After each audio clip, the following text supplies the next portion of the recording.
আমরা রাষ্ট্রপক্ষে এখন পর্যন্ত 10 জন সাক্ষীকে উপস্থাপন করেছি এবং মাননীয় ট্রাইব্যুনাল যথাযথভাবে 10 জন সাক্ষীর সাক্ষ্য রেকর্ড করেছেন এবং স্টেট ডিফেন্স লয়ার সেই 10 জন সাক্ষীকে জেরা করেছেন। আলটিমেটলি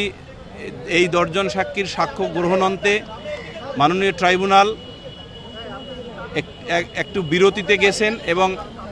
1:30 ঘটিকায় মাননীয় ট্রাইব্যুনাল আবার ট্রাইব্যুনালের কার্যক্রম দ্বিতীয় ধাপে শুরু করলে বাকি উপস্থাপিত সাক্ষীদের সাক্ষ্য রেকর্ড করবেন এবং রেকর্ড হবে বলে আমরা প্রস্তুত হয়ে আছি রাষ্ট্রপক্ষে এবং আশা করি বাকি উপস্থিত সাক্ষীদের উপস্থাপন করা হবে এবং তাদের সাক্ষ্য যথাযথভাবে রেকর্ড করা হবে ইনশাল্লাহ। রামিসা আক্তারের পিতা মাতা,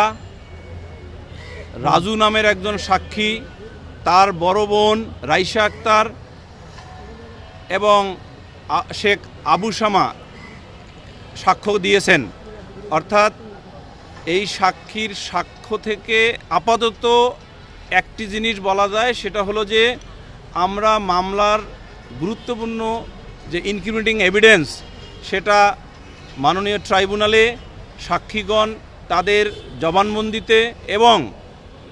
কিছু কিছু অংশে জেরার মাধ্যমে সুপ্রতিষ্ঠিত করেছেন এবং উভয় আসামির সংশ্লিষ্টতার যে প্রমাণ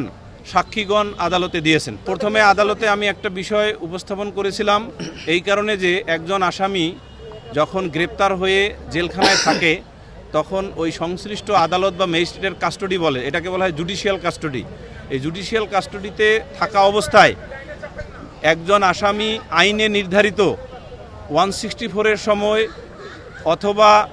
চার্জ গঠনের সময় অথবা 342 আসামি পরীক্ষার সময় আদালতের প্রসিডিউর অনুসারে কথা বলা ব্যতীত কোনো মিডিয়ার সামনে কথা বলতে পারেন না। এবং এই বিষয়টি গতকালে যেভাবে মিডিয়ায় কথা বলেছেন এবং যেভাবে আইনশৃঙ্খলা রক্ষাকারী বাহিনী এটাকে সুশৃঙ্খলার সহিত মিডিয়াতে কথা না বলার জন্য যে ব্যবস্থা নেওয়া দরকার ছিল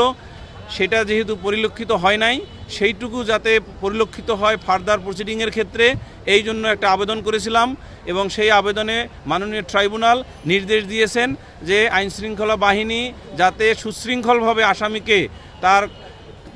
জেলহাজতে এবং জেলহাজত থেকে আদালতে অথবা আদালত থেকে জেলহাজতে নিয়ে যান এবং মিডিয়ার লোকজন বা অন্য কোনো অথরিটির সামনে যাতে কথা না বলেন সেই ব্যবস্থার জন্য প্রয়োজনীয় আদেশ দিয়েছেন। মামলার মেরিট বা মামলার সাক্ষ্য বিষয়ে আমরা যখন আর্গুমেন্ট করব রাষ্ট্রপক্ষে তখন বুঝতে পারবেন।